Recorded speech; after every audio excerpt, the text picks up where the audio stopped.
какво време не очекува во наредните 4 слободни денови. Разговараме со Душанка Танушевска од Управата за хидрометеоролошки работи. Какво време ќе имаме? Поголемиот дел од граѓаните ќе останат и во Скопје, нели ќе прошетат и по манастирите, некои ќе заминат од Скопје. Какво време не очекува во наредните 4 дена? Така, благодарам. Значи, во текот на утрешниот ден во Македонија ќе превладува претежно стабилно време, односно ќе има зголемување на облачноста, меѓутоа во крајните западни делови не е исклучена изолирана појава на краткотраен дожд, ќе дува умерен повремено и засилен ветер од северен правец, но повеќе ќе биде изразен на повисоките места и на планините, а исто така и долж по Вардарието. На високата температура утре во земјава се очекува да се искачи во интервалот некаде од 24 па до 27 степени. Слично време ќе имаме, значи, в сабота во поголемиот дел од денот, меѓутоа кон крајот на денот ќе има зголемување на облачноста и преку ноќта веќе се очекуваат локални врнежи од дожд, кои повеќе ќе бидат застапени во северозападниот дел на земјава.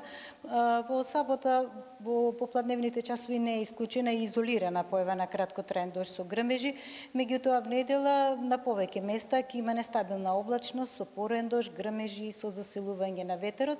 Значи в недела би требало да помине еден фронтален систем, после тоа, значи, поминува со ветер времето претежно ќе биде. Во понеделник предпладне, така да ќе овозможи во понеделник и во вторник температурата на воздухот да опадне за неколку степени, меѓутоа од среда кон крајот на денот према четврток се очекува уште еден бран. За сега барем покажува дека ќе биде поладен, односно постуден и ќе овозможи поголем пад на температурата на воздухот.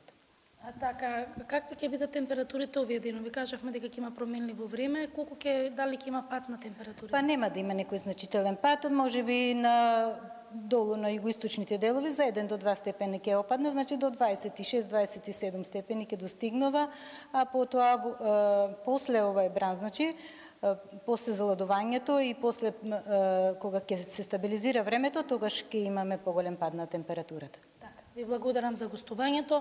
Лидија, значи ќе имаме променливо време, но секако ете убаво да се одмориме, да бидеме со семејството и да ги посетиме, нели, и убавите места каде што се дозволува со временските услови да се замине.